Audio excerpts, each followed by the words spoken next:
tous, aujourd'hui je vous retrouve pour vous présenter ma sélection des sorties littéraires du mois de septembre que j'attends avec le plus d'impatience. Et oui, peu de temps après la sortie de ma vidéo sur les sorties littéraires du mois d'août qui m'intéressent le plus. Du coup aujourd'hui on passe au mois de septembre. Je sais que beaucoup ont fait un mixte des 3 mois de la rentrée littéraire, donc qui se déroule fin août, septembre et jusqu'à début octobre à peu près. Moi, j'ai choisi du coup de sélectionner 10 romans à chaque fois pour les 3 mois et pour tous les mois à venir. Je vais me fixer une limite à chaque fois de 10 romans. Là encore, je ne suis pas allée voir du côté ni des documentaires ni des graphiques, ce qui se ferait par la suite.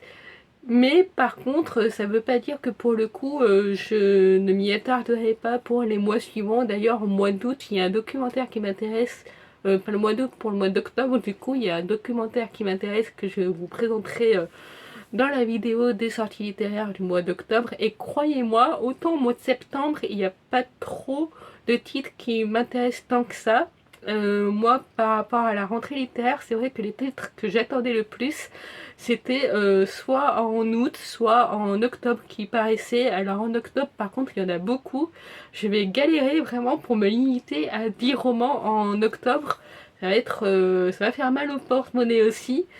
Mais du coup, bah là, j'en ai choisi 10 assez facilement du coup, et je vous propose de vous les présenter tout de suite. Tout commence le 6 septembre avec la sortie du deuxième tome de Tarot, toujours écrit par Katie Edwards aux éditions Brajlon. J'ai reçu le tome 1 hier dans ma boîte aux lettres, enfin hier au moment où je filme, donc on est dimanche, donc hier c'était samedi. Et aussitôt reçu, aussitôt lu, j'en suis à la moitié du roman et j'aime déjà beaucoup l'univers et le style d'écriture de l'auteur ou de l'autrice, je suis pas sûre de si c'est un homme ou une femme en fait qui écrit. Bref, j'aime beaucoup ce que je lis et du coup bah, j'ai très hâte d'avoir la suite que je me suis empressée de me précommander et que je vais lire je pense pareil dès qu'il arrivera, parce que vraiment je suis à fond dans l'univers, j'adore les personnages. Mais bon, je vous en parlerai dans mon bilan lecture qui arrivera soit la semaine prochaine, soit si il y a l'annonce du Pumpkin Autumn Challenge la semaine prochaine, bah, dans 2 semaines du coup. Mais je vous en reparlerai à ce moment-là. En tout cas, je suis ravie que pour le coup, Brajlon ait décidé d'annoncer les suites aussi rapidement. Là, du coup, on a le tome 2 qui sort au mois de septembre, le tome 3 qui sort au mois d'octobre, et je crois que c'est du coup une trilogie qui sera complète en très peu de temps. Et du coup, bah, j'aime beaucoup ce rythme de publication qui fait qu'on n'a pas à attendre un an, voire plus, avant d'avoir la suite. Et là, bah, du coup, ça va faire une trilogie de terminer en 2023, parce que je pense que je lirai aussi le tome 3 dès qu'il sortira. Vraiment, je suis passionnée par l'imagination de cet auteur et tout ce qu'il a réussi à intégrer dans son univers par rapport aux cartes du tarot. Vraiment, j'adore. Donc celui-ci, c'est sûr qu'il va être lu. Toujours le 6 septembre, il y a L'Engrange Temps de Nelp Schaeffer aux éditions Hachette Roman, et c'est de la fantaisie française cette fois qui me tente beaucoup, puisqu'il est notamment question de voyage dans le temps vers le passé. Alors après, c'est dans un univers de fantaisie, mais c'est vrai que les voyages dans le temps, c'est une thématique qui me passionne. D'ailleurs, si vous avez des titres de recommandations sur ces thématiques-là, je suis vraiment preneuse. N'hésitez pas à m'en proposer en commentaire. Je suis en recherche de ce type de titre en ce moment, et c'est vraiment un thème que j'adore lire et me voir aussi en série d'ailleurs. Mais plutôt voyage dans le temps vers le passé plutôt que vers le futur. J'adore quand on voyage dans le temps vers le passé, et là ça va être le cas dans cette histoire-là, où ça va être mêlé aussi d'une petite enquête de la mort du père de l'héroïne qu'elle va tenter de résoudre grâce au voyage dans le temps. Et je crois qu'il y a quand même des éléments de steampunk aussi dans ce récit-là qui m'intéressent aussi beaucoup, Donc c'est pour ça que je l'ai sélectionné pour cette sortie littéraire. Ensuite, encore le 6 septembre, il y a 4 romans qui m'intéressent le 6 septembre, donc celui-ci c'est le troisième. Il y a 2 tomes d'une série de Cozy Mystery qui sortent le même jour, donc le 6 septembre. Il s'agit du tome 7 et 8 des thés meurtriers d'Oxford, écrits par H.Y. Anna. Je ne sais pas comment on prononce ces initiales, donc je le dis à la française. Et dont les noms des tomes sont Advienne que mourra et Péché pâtissier. Ça m'intéresse parce que c'est vrai que en temps normal, en Cozy Mystery, on a beaucoup de très longues sagas interminables. Je suis en plein dans les détectives du Yorkshire, je vais pas tarder à commencer les Agatha Raisin. Et c'est vrai que c'est des très très longues séries à chaque fois, donc le fait que là ce soit une saga de Cozy Mystery en 8 tomes et que les 8 tomes sont parus aussi en très peu de temps, je crois que le premier tome est paru début d'année 2023 et tous les tomes sont parus en très peu de temps et là c'est la fin, donc je compte me procurer le premier tome incessamment sous peu et les enchaîner, peut-être lire un tome par mois. C'est vrai que j'aime bien ce rythme pour les Cozy Mystery. Et voilà, j'ai très très hâte de me plonger dans cette nouvelle saga, de découvrir une nouvelle détective qui, je crois, tient un salon de thé ou quelque chose comme ça. Et ça va être parfait pour quand l'automne et l'hiver arriveront. Après, je dis quand l'automne et l'hiver arriveront, mais c'est vrai que je consomme du Cozy Mystery toute l'année, donc c'est pas l'automne et l'hiver qui vont y changer grand chose, mais c'est vrai que ce sont aussi des saisons qui s'y prêtent aussi bien que l'été, parce qu'on est vraiment plongé dans cette ambiance à l'anglaise avec la météo parfaite qui correspond à la météo anglaise avec la pluie, la brume, tout ça. Bref, j'ai hâte de me plonger dans cette saga de Cozy Mystery et c'est vrai que les couvertures aussi, je les trouve très inspirantes et me font très envie aussi de découvrir cet univers-là. Et enfin, le dernier roman qui sort le 6 septembre qui m'intéresse, c'est le dernier roman écrit par Gabriel Katz, Le silence des noyés aux éditions du Masque. Gabriel Katz, c'est un auteur qui écrit surtout dans des univers de fantasy. Enfin, moi, c'est comme ça que je le connais. Le seul roman que j'ai lu de lui pour l'instant, c'est le premier tome du Puits des Mémoires, qui est une saga qu'il a écrite en regroupant plusieurs personnages de ses autres sagas fantasy. Alors oui, ça peut paraître bizarre du coup de commencer par celui-ci, mais c'est celui que j'avais sous la main qui m'intéressait le plus, même si j'en ai d'autres à lire de Gabriel Katz dans ma pile à lire. Et du coup, j'ignorais totalement qu'il avait déjà publié un roman aux éditions du Masque et un thriller. Et du coup, j'ai très envie de le découvrir dans ce thème-là, dans le genre du thriller. Notamment dans ce roman-ci, puisqu'on est plongé en pleine Écosse et que j'adore les pays nordiques, notamment l'Écosse.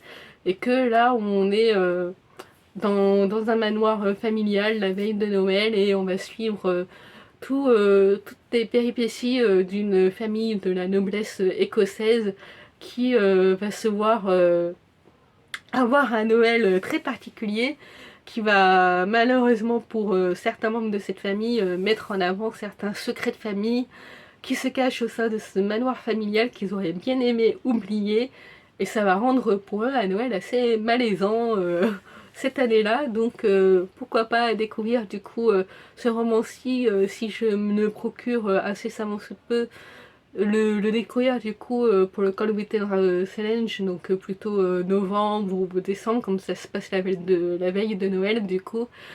Mais voilà, j'ai très envie de découvrir la plume de Gabriel Katz pour un roman policier thriller. Pas policier, là on est vraiment dans du thriller secret de famille. Dans une ambiance écossaise, moi ça me parle beaucoup et ça me tente bien aussi. Et c'est tout pour le 6 septembre, ce qui est déjà pas mal parce que du coup 4 romans sur une sélection de 10 romans, c'est presque la moitié des romans qui sortent le même jour qui m'intéressent. Donc je pense que le 6 septembre je serai en librairie.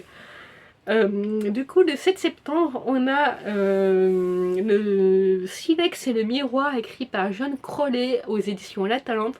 Alors je suis désolée pour la référence, mais j'ai lu le nom de l'auteur, Crowley, pour moi ça fait penser au Crowley de Supernatural et au Crowley de Good Omens, vers lequel votre cœur penche en... en sachant que moi j'aime beaucoup les deux.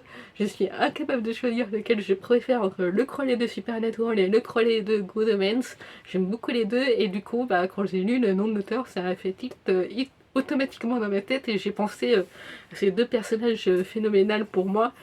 Bref, revenons à nos moutons. Donc le silex et les miroirs, là aussi on est dans les pays nordiques, en Irlande plus exactement, et on voyage entre deux mondes, les terres de l'Irlande et les terres des contes et légendes. Et on va suivre notamment le destin d'un jeune homme sur lequel repose beaucoup d'espoir pour les peuples anciens de l'Irlande. Donc voilà, des thématiques qui m'intéressent toujours, comme je le disais juste avant, pays nordique, cette ambiance-là, l'Irlande pour le coup, et puis c'est aussi un pays que j'ai eu l'occasion de visiter comme l'Écosse. Donc hâte de découvrir cette nouvelle ambiance fantasy, fantastique du coup, où on est entre deux mondes. Hâte de découvrir ça, et puis en plus ce sont les éditions La Talente, j'ai tendance à y aller les yeux fermés, c'est une maison d'édition que j'aime beaucoup, qui est connue notamment pour la qualité de ses récits. Donc voilà, c'est un one shot il me semble. Donc j'ai très hâte de découvrir, je vais dire j'ai très hâte pour les 10 du coup, mais il me fait très envie, et puis même si je ne connais pas l'auteur et que bah, du coup je suis aussi intriguée par le style d'écriture qu'il va y avoir dans ce roman-ci, le fait que ça se passe en Irlande et qu'il y ait un pays de contes et légendes, c'est comme ça qu'il est présenté dans le résumé en tout cas, ça m'intrigue énormément et ça me suffit pour me donner envie de découvrir ce roman-ci. Ensuite, on fait un bond dans le temps de ce mois-ci pour se retrouver le 18 septembre où sort Kethos, le tome 1, Le chant du Kraken, écrit par Kellyanne Raffencroft aux éditions Bookmark. Celui-ci, je vous en parle parce que je l'ai reçu en service presse en version numérique. Et du coup, bah, lui aussi sera très vite lu, enfin sera lu obligatoirement, et je vous en reparlerai pour le bilan lecture que je posterai fin septembre pour le bilan lecture de septembre du coup. Et ce sera l'occasion pour moi de vous en parler à ce moment-là puisque bah, il sortira quelques jours avant. Ici on est typiquement dans un univers de pirate fantasy avec une romance qui s'installe entre deux jeunes hommes qui vont partir en quête, qui vont se découvrir un ennemi commun et plein de secrets du passé des deux jeunes hommes en question qui vont commencer à se nouer une relation, un jeu de séduction entre eux. Voilà, je me dis pourquoi pas, c'est les éditions Bookmark, ça va être une fantaisie qui fait pas trop réfléchir, enfin, ou en tout cas ça va être plutôt facile à lire je pense, même si ça va aborder des thèmes pas forcément évidents, forcément, puisqu'on va découvrir des secrets du passé qui auront traumatisé ces deux jeunes hommes, je pense. Je pense que c'est ce qui indique un petit peu le résumé. Après, peut-être on verra, peut-être que je me plante totalement et que ce sera juste une fantaisie addictive à suivre. Donc voilà, celui-ci, comme je l'ai reçu en service presse numérique, c'est sûr que je vais le lire aussi. Puis on avance jusqu'au 20 septembre où là sort Emblème, le tome 1, Le cercle des géographes, écrit par Ina Ciel, aux éditions Mnemos dans leur label Naos. Et là on part dans une chasse aux monstres, mais pas que, enfin c'est une créature qui hante les cauchemars du héros. Et il y a aussi un autre personnage, un personnage féminin avec lequel il va essayer de nouer en tout cas une relation amoureuse. Ils sont liés par ce qu'on appelle, comment on appelle ça, rencontre nuptiale, enfin agence de rencontre, tout ça. Et par ce biais-là, ils vont se rencontrer et tenter de partir en quête ensemble. Donc là, pour essayer de retrouver une créature qui hante ses cauchemars depuis son enfance, une créature qu'il a attaquée et qu'il aimerait bien retrouver, et elle parce qu'elle aimerait aussi beaucoup échapper à la façon dont sont traitées les femmes dans son royaume, et puis ils vont se retrouver pendant leur quête entraînés dans un piège de complot de politique et de magie, puisque dans le royaume où ils vivent, la magie a disparu, et il est question de vouloir ramener un peu de magie dans leur royaume. Donc voilà, ça me tente bien, enfin ça me tente bien, me tente même beaucoup, c'est un de ceux qui me tente le plus dans ces 10 romans-là. J'adore la couverture, et le résumé me tente énormément, la façon dont il est rédigé aussi, ça a titillé vraiment ma curiosité sur la façon dont il sera rédigé, et toutes ces intrigues qui vont s'emboîter, enfin ça me fait extrêmement envie, et c'est un de ceux qui me tentent le plus dans cette liste-là, et que je pense effectivement lire vraiment pour le coup. Donc voilà. Puis le lendemain du 20 septembre, il y a 2 romans qui sortent qui m'intéressent aussi beaucoup. Le premier, je l'ai reçu en service presse numérique, donc lui aussi c'est sûr qu'il sera lu. Il s'agit de Dentelle, Béquille et Revolver, écrit par Isor de Sainte-Pierre aux éditions L'Archipel. Alors apparemment c'est un auteur qui a publié énormément de romans, j'en ai jamais lu, mais celui-ci, comme on est dans l'ambiance du Cozy Mystery, bah, je me dis pourquoi pas. Donc je l'ai demandé pareil en service presse, donc je l'ai reçu en service presse numérique, et lui aussi c'est sûr qu'il sera lu, et j'en parlerai du coup courant dans mon bilan de septembre, je le lirai courant septembre. Je pense que je vais même peut-être le lire dès que je termine ma pile à lire de l'été. Donc oui, bah en fait ce sera courant septembre, même tout début septembre, je pense me le caser à ce moment-là. C'est un one-shot, je pense. En tout cas, il n'y a pas de tome 1 qui est indiqué, donc je le considère comme un one-shot. Et puis du one-shot Cozy Mystery, ça nous évite de nous lancer dans une énième saga de Cozy Mystery avec plein de tomes à découvrir. Donc voilà, hâte de voir ce que ça va donner. Et puis l'autre roman qui m'intéresse le 21 septembre, c'est Entre les méandres, écrit par Guy-Vo. Alors je sais pas du tout comment on prononce le nom de cet auteur, Guy-Vo, aux éditions La Talente. Encore une fois, du coup il y a 2 romans des éditions de La Talente qui m'intéressent beaucoup ici, et c'est le tome 2 d'une série qui s'appelle L'Impératrice du sel et de la fortune, je crois, un truc comme ça, où c'est pas vraiment une série qui a un titre en tant que tel. En tout cas je ne le trouve pas, mais c'est chaque nom de tome est différent, et il me semble, en tout cas la lecture des résumés, que chaque tome peut se lire indépendamment, même si on retrouve les personnages à chaque fois. Donc à voir ce que ça vaut. C'est vrai que c'est une saga que j'avais vu passer à l'époque de la sortie du tome 1, je crois, en 2021.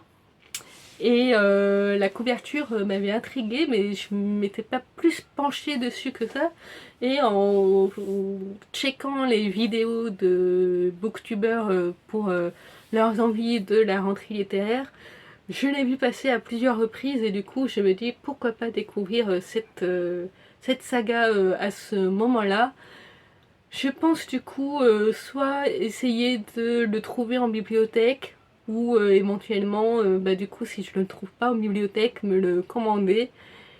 Mais l'idée que les personnages ce soient des animaux, enfin qui parlent, qui agissent comme des humains, je sais que ça comme les fables de La Fontaine, ou La ferme des animaux, je sais que ça a un nom, et du coup ça m'intrigue de voir comment ça va se dérouler, comment ça va être rédigé. J'en ai entendu beaucoup de bien, beaucoup de bons avis, donc ça m'intrigue d'autant plus.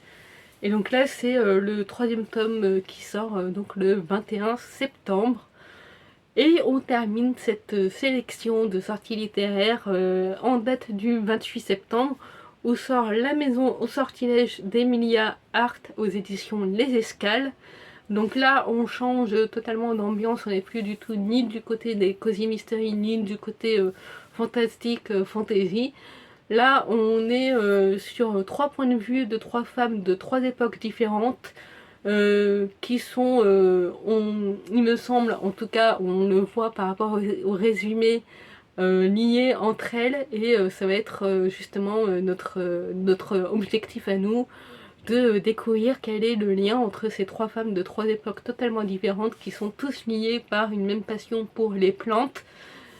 Et ça me fait très envie, ce résumé de 3 points de vue, cette idée de suivre 3 points de vue de 3 femmes différentes, plus ou moins liées par la sorcellerie. Donc la première, c'est à l'époque du Moyen-Âge, donc elle est accusée de sorcellerie parce qu'elle se connaît énormément en plantes et du coup en médecine traditionnelle.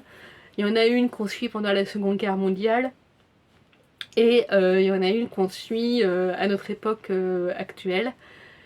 Donc oui, ça me tente beaucoup de suivre ces 3 femmes et d'en découvrir plus sur leurs secrets.